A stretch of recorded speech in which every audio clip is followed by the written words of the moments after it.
book of 2nd Esdras, chapter 6 and verse 22.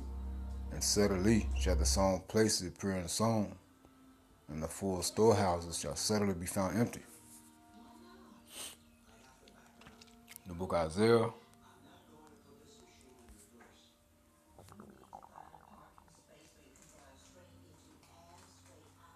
65 and 13. Therefore, there saith the Lord God, Yahweh Shema Shai, behold, my servant shall eat, but ye shall be hungry.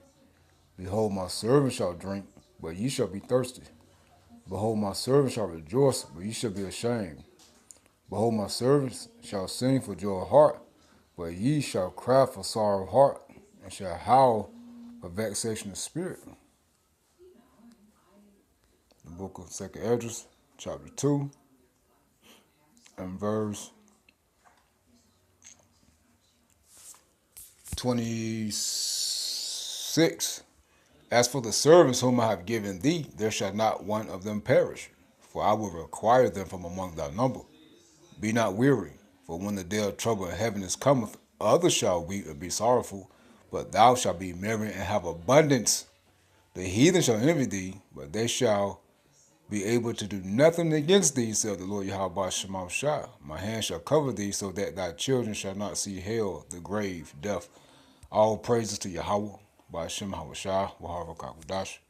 The honors of the elders and the apostles of the great millstone. Shalom to the hopeful elect that seeking to be the elect of the nation of Israel. They're scattered abroad amongst the heathen, some look like the heathen. Beginning at the 144,000. Preacher, teacher, and prophet. Shalom.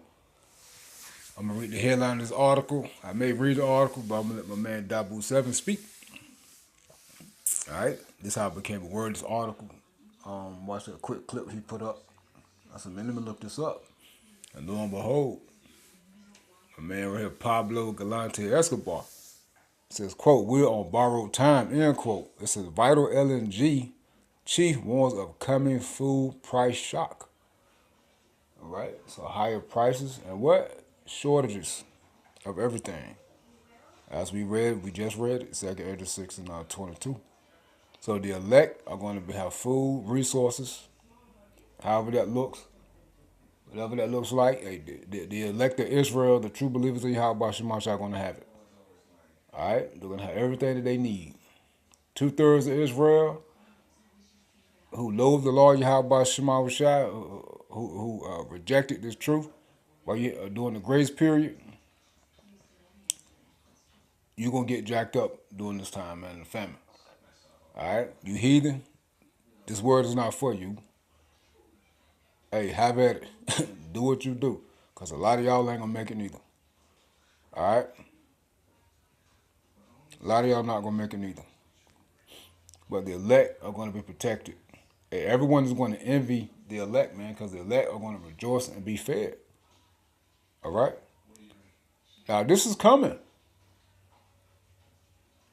Everybody's sitting around still making plans and complaining and doing whatever it is they do, not paying attention. While this war's still going on,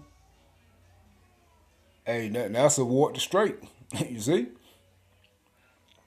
They ain't reporting on them bombing each other no more. Now it's war to straight.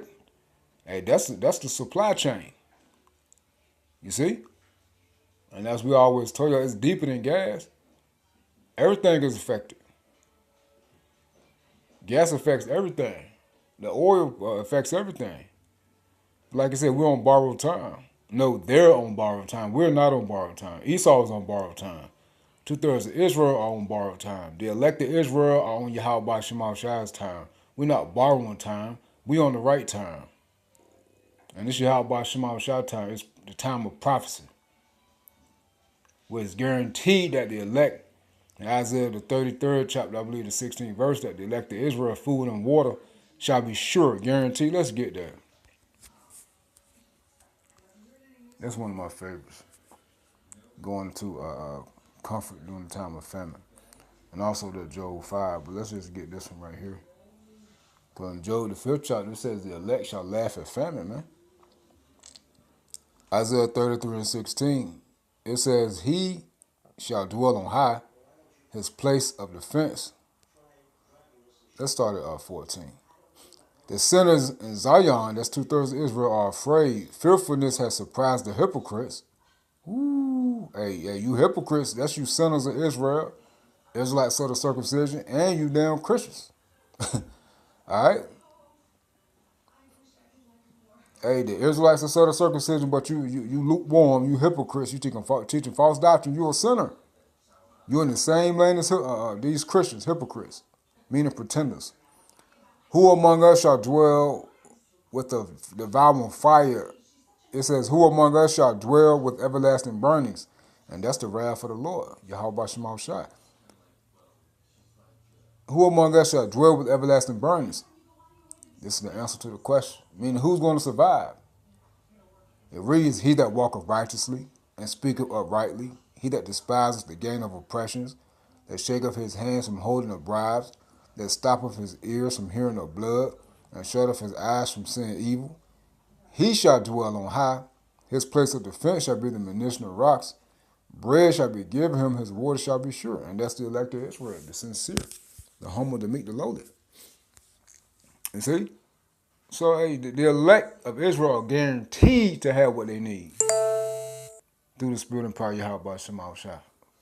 Why? Because they are obedient. They show their faith by the works in which they believe. They are going to be preserved from the perilous times. So the elect are not on borrowed time. The elect on Yahweh Shema Shai's time, which is the right time, which is prophecy. America, you heathen. 2/3 of Israel, you on borrowed time. Your time running out. Pablo Galante Escobar. This was April 21st, 2026. That's the day. Time flying. Damn. Crazy eyes red. Anyway. Cute though. The head of liquefied natural gas LNG at Vitol warned the audience at the FT Commodities Summit earlier today that the world is on borrowed time and that the Gulf energy shock will develop into a food crisis unless LNG flows resume through the Hormuz checkpoint. We're on a borrowed time. Every day this trade remains closed and every day production does not come back. We are building a problem for the future, and we are building a problem that, as I said, will be transferred from the energy side into many different sectors, and the food sector being a very important one. Escobar said, who works world's biggest independent energy trader. Escobar continued, this is not sustainable or the energy crisis will become a food crisis. Only gas can supply the feed for fertilizers. It says, we are building a problem for the future. And this is what the elites want. This is what prophecy says. All right? Well, how do you think the famine can come? What's the result of famine? That mark of the beast. This beast system. All right? People bowing the knee, pledging their allegiance to this beast system. So I'll take the mark of the beast. Please feed us. It says, and that's what these heathen and 2/3 gonna do. Lord willing, Yahweh Shema shall give us the strength to endure. He added that even if the Strait Hormuz choke point reopened today, it could still take 3 to 5 months for undamaged LNG production to fully recover. So you still talking about another 3 to 5 months, hey, the rest of the year, pretty much. All right, which, hey, we know that ain't gonna happen. All right, it's over. Okay, this famine coming. It says, longer term, the Gulf market could close about 20 million tons per year of global LNG supply growth in 2027 and 2028 because of damage to Qatari capacity and delays to new regional projects. Escobar is correct that the second and third order effects of Gulf-related LNG supply disruptions are already rippling through the global fertilizer chain, sending prices sharply higher and triggering shortages across critical agricultural belts. The downstream risk has been very clear. It reduced fertilizer availability and higher input costs threaten to dent crop harvest yields later this year. In other words, this potentially sets the stage for a food price inflation spike and shortage.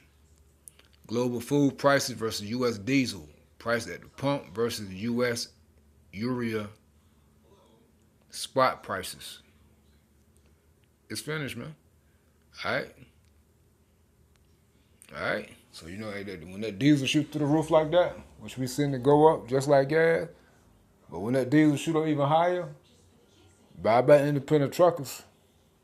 Alright? There's going to be more shortages with these trucking companies. Cause they're not going to be which we're already seeing. Hey, that's some cripple the supply chain. It's some cripple the supply chain as we're seeing it. As we're seeing it. Also at the FT Commodity Summit, Julian Bordeo, if I said it right, global head of LNG at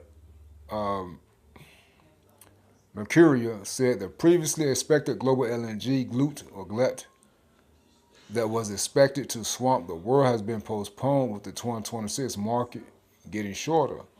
Well, a month ago, we asked a very simple question. Will Qatar Energy's LNG fiasco derail Goldman's pre-war view of a mega LNG wave facing a possible food inflation spike later this year? Suggests one thing.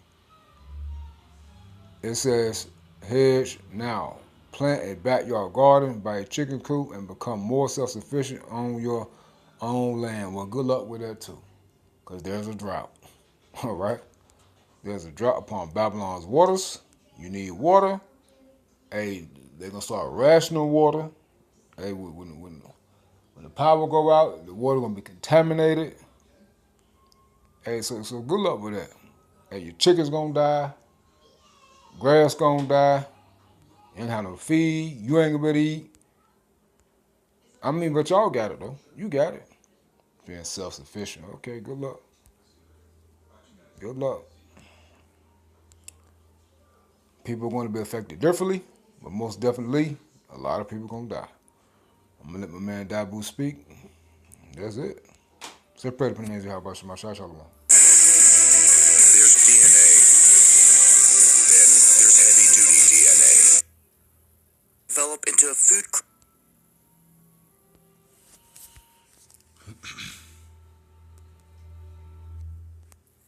We have some fresh warnings here about the food supply, in that there is indeed going to be a supply shock.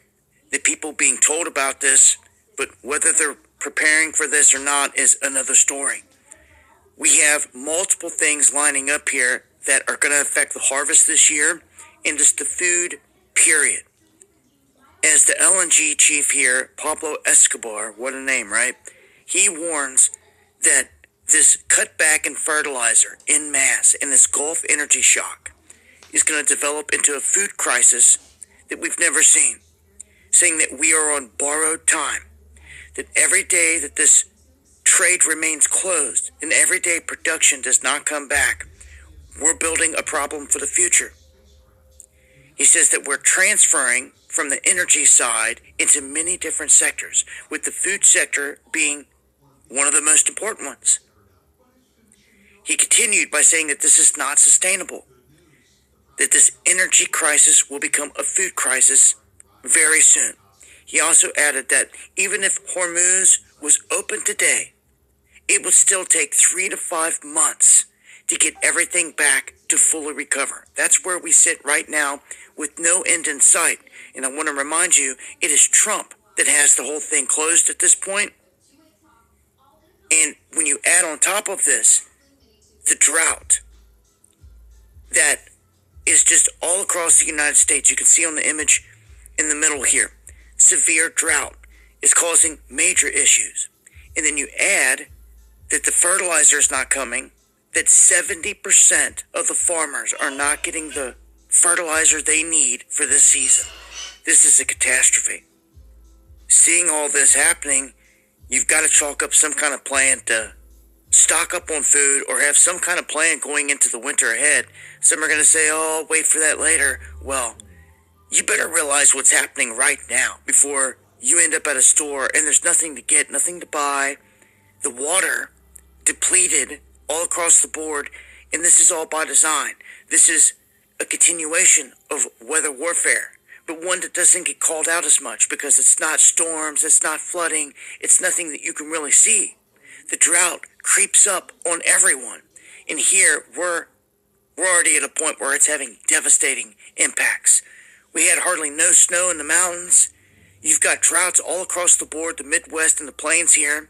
You've got a lack of fertilizer, and you've got a war that's cutting off all the supplies, all in all, that continues.